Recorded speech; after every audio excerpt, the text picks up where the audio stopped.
Flash freeze. The movie tells you a wall of cold is chasing you down the hallway, and the only move is to outrun it. And that single idea would kill everyone who believed it. In The Day After Tomorrow, released in May of 2004 and directed by Roland Emmerich, the climax traps survivors inside the New York Public Library as a so-called flash freeze front bears down on the city. They sprint through the building, slamming doors, frost visibly racing them down a corridor, as if cold were a line you could beat to the next room. The film even puts a number on it, temperatures plunging to around minus 150 degrees Fahrenheit inside the descending storm. Atmospheric physics does not allow it. Air expands and warms as it descends, and the compression of sinking air heats it further, so air simply can't arrive at the surface that cold. Even the coldest part of the troposphere averages around minus 60 degrees Celsius and never reaches minus 100. And even if the air were that cold, air carries far less cooling power than a solid object at the same temperature, so a person would not freeze solid mid-stride, and a helicopter's fuel lines would not flash to ice. The freeze itself is impossible before you ever get to the running. Oddly, the film gets one thing right. The survivors burn books for warmth, which is exactly what you should do. But the lesson it teaches, that cold is a wall you sprint away from, is backwards. The thing that actually kills you in the cold is time and exposure, not a chasing line. The runway. The plan is to floor the throttle down a runway splitting apart behind you and lift off before the ground drops away, which is exactly the kind of confidence that ends with a plane in a canyon. In 2012, released in November of 2009, and also directed by Roland Emmerich, Los Angeles is torn apart by a magnitude 10.9 earthquake along the San Andreas Fault. Seismologists will tell you a magnitude 10 or higher quake is physically impossible. The practical ceiling, even as the crust starts to destabilize, sits around magnitude 9. And the San Andreas is a strike-slip fault, so the ground slides sideways. It can't open the vertical, city-swallowing chasms the film shows. The escape has the heroes racing a disintegrating runway, the plane tipping off the crumbling edge into a widening gorge before clawing back into the sky. Some defenders argue one beat is marginally possible, that a plane already airborne with an expert pilot could glide long enough to recover. But the quake driving the whole sequence is an event physics forbids. The film sells raw speed as the answer to a collapsing planet, when that planet could never collapse this way to begin with. Boating, the wave. The move is to point a small boat straight at an incoming tsunami and gun it up the face like a surfer, and the ocean does not behave anything like the movie thinks. In San Andreas, released in 2015 and starring Dwayne Johnson, survivors in a boat race to climb a tsunami before it crests in San Francisco Bay, threading past a container ship swept up in the wave. But a tsunami is not a tall, curling surf wave you can drive up and over. It is a fast-rising wall and surge of water. A large one runs around 50 feet high, while the film's wave washes clean over the Golden Gate roadway, which sits roughly 270 feet above the water. A seismologist who consulted on the film said plainly that magnitude 9s are too big for the San Andreas, and that the fault can't produce a big tsunami at all. Here is the strange part. The same movie nails the correct response to the shaking, showing people drop, cover, and hold on, exactly what experts recommend. Then it invents an ocean that would drown everyone in that boat, because the real threat is a moving wall of water and debris, faster than any small craft can climb. Strapped down. Two storm chasers buckle themselves to a pipe with leather straps, let the most violent tornado on the scale pass right overhead, and walk away with barely a scratch. And that's the single most dangerous lesson this genre ever taught. In Twister, released in May of 1996 and directed by Jan de Bont, Bill and Joe anchor themselves with belts inside a metal pipe structure as an F5 tornado roars over them. An F5 carries winds in excess of 250 miles per hour. Strapping to a pipe might stop you being knocked down and rolled across a field, but it does nothing about the debris. And the debris is the whole problem. Wood splinters, glass, and metal, moving at well over 100 miles per hour, can shred skin and cause fatal injuries. And at those speeds, a human body can be torn apart and become debris itself. Tornado experts call the pair's near unharmed survival wildly unrealistic. This is the plan people are most likely to actually copy, because it looks clever and specific, when no strap on Earth protects you from a 2x4 moving at highway speed. By the way, if you're enjoying this so far, I make videos like this all the time, and a subscribe would really help the channel out. Thanks. The Acid Lake. The grandmother leaps into a lake that has quietly turned to acid, hauls the boat to shore with her bare legs in the water, and the movie treats the crossing as a survivable gamble when the chemistry says otherwise. In Dante's Peak, released in February of 1997 and directed by Roger Donaldson, a family rows an aluminum boat across a mountain lake that volcanic gases have rapidly turned acidic. The hull starts to corrode. The grandmother wades in to beach the boat, and she later dies from the exposure. The underlying idea is real. Volcanic acid lakes exist, and they're genuinely deadly corrosive mixtures where almost nothing lives. But the film wildly exaggerates the speed.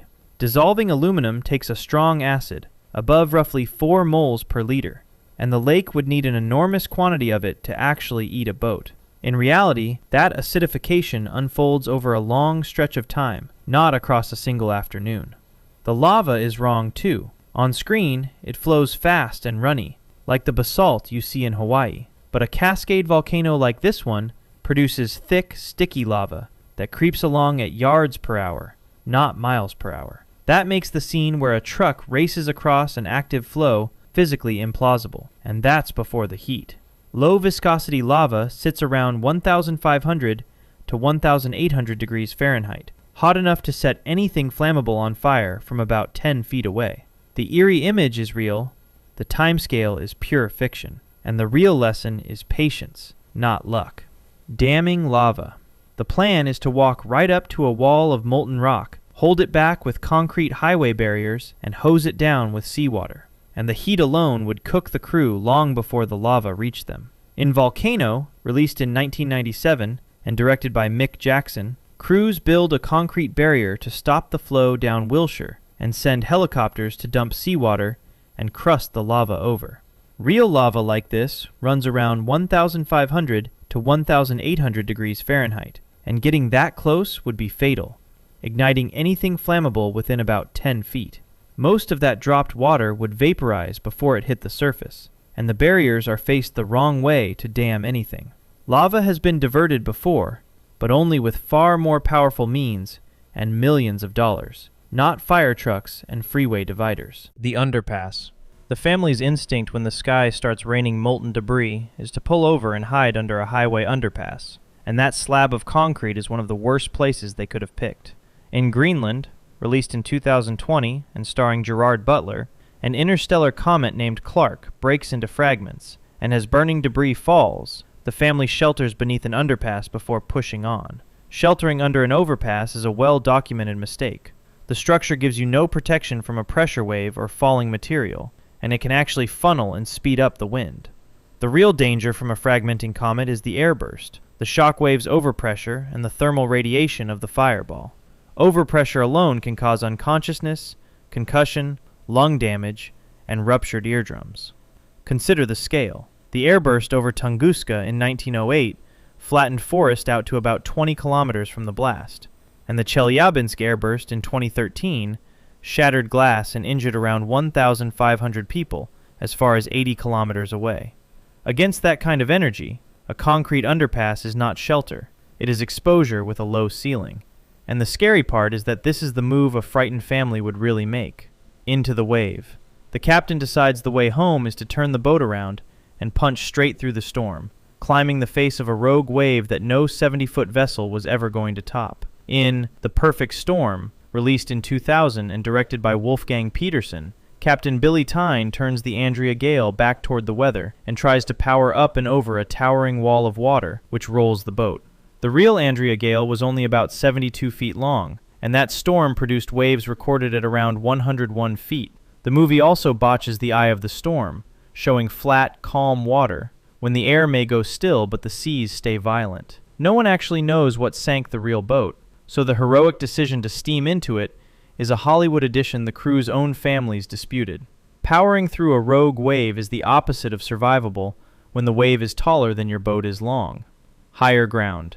A comet hits the Atlantic, and the survival plan is to point a motorcycle inland and ride uphill ahead of the wave, a plan the film's own ending quietly admits was never going to work. In Deep Impact, released in 1998 and directed by Mimi Leder, a comet fragment slams into the ocean and throws up a mega tsunami, and people try to escape by racing to higher ground, most memorably on a motorcycle. On screen, that wave stands around 400 meters high. Realistic estimates put an impact tsunami closer to 120 meters, still staggering, roughly 10 times the 2004 Indian Ocean tsunami, but nothing like 400. And then the film contradicts itself. Morgan Freeman's character says the water reached as far inland as the Ohio River Valley, Hold those two facts together, and the escape falls apart, because a wave that travels that far, that fast, is not one you beat by riding up a hill. Impact waves can be under a meter tall in open water, and then build to 30 meters or more at the coast, so the surge is real.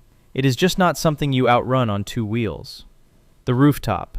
When the skyscraper catches fire, the trapped guests all head up to the roof to wait for a helicopter, which fire experts will tell you is one of the deadliest choices you can make. In The Towering Inferno, released in 1974, guests climb toward the roof for a helicopter rescue that fails catastrophically when the chopper crashes. Real fire safety guidance is the exact opposite. People on or near the fire floor should take the stairs down, to well below the fire, not up. Fire authorities call rooftop helicopter rescue extraordinarily dangerous for the people being rescued, the pilots, and the firefighters. And note, it's not standard procedure in the United States. The heat throws up violent thermal currents that batter the helicopter, and the rotor wash can push smoke and superheated air right back down onto everyone below. Going up wastes the time you needed to get down. At least the film shows the plan fail. Through Floodwater. The whole town wades and speeds through chest-high current like it's a minor inconvenience, when the water moving past their legs is far more dangerous than the movie admits. In Hard Rain, released in 1998 and directed by Mikhail Salomon, a catastrophic flood becomes the backdrop for characters constantly wading, driving, and even riding jet skis through fast-moving water as if it were nothing worse than a wet street. Here are the real numbers. Just 6 inches of fast-moving water can knock a grown adult off their feet. A foot of water will float many vehicles, and 2 feet of rushing water can carry away most cars, including pickups and SUVs. 6 inches is enough to reach the bottom of most passenger cars and cause a loss of control or a stall. The National Weather Service runs an entire campaign called Turn Around, Don't Drown, precisely because people keep underestimating this, and the safe move is to avoid moving floodwater entirely, not push through it. Every casual wade and drive through the film stages is exactly the behavior flood safety experts beg people not to imitate. The doorway. The oldest earthquake advice in the movies is to dive for a doorway and hang on to the frame, and in a modern building that's close to the worst place you can stand. In Earthquake, released in 1974 and directed by Mark Robson, the film reflects the era's standard wisdom of sheltering in a doorway while the ground shakes. That myth traces back to a 19th century photo of a collapsed adobe house where the only thing left standing was the wooden door frame. In those old adobe homes, the frame really was the strongest part. But in a modern home, a doorway is no stronger than any other stretch of wall, and it gives you no protection from the falling and flying objects that cause most injuries. The door itself can swing and slam into you. The current guidance is drop, cover, and hold on. Get low, get under something sturdy, and hold on until the shaking stops. Beating the suction. Everyone remembers the fight over whether Jack could have fit on that door, but the survival choice the scene actually turns on, when to jump and where to be as the ship goes under, is the one people get most wrong. In Titanic, released in December of 1997 and directed by James Cameron, the final plunge rests on 2 beliefs: that a sinking ship drags nearby people down with powerful suction, and that surviving the water is mostly about staying afloat. Both are shaky. The suction idea is largely a myth. When the team on Mythbusters tested a sinking vessel, neither man was pulled under, even while riding directly on top of it as it went down. History backs that up. The Titanic's chief baker, Charles Joffin, testified in the 1912 inquiry that he rode the stern rail down and simply stepped off as it submerged, his hair barely getting wet. What actually killed people was the water temperature, around 28 degrees Fahrenheit. Cold water physiology gives you roughly 1 minute to get your gasping under control, about 10 minutes of useful movement before your hands stop working, and around 1 hour before hypothermia takes your consciousness. As for the door, the Mythbusters team found both could have fit if they had tied a life jacket underneath for buoyancy, and Cameron's own test worked when the two kept their chests above the water. Even then, the cold would still have dragged them toward hypothermia, so simply getting on the door does not save you. The lesson people took, jump clear early to beat the suction, is backwards. The suction barely exists. The man who calmly rode the ship down lived, and the real enemy was a cold that kills in minutes, no matter what you're floating on. If this was worth your time, consider subscribing so you never miss what we dig into next. Thanks for watching.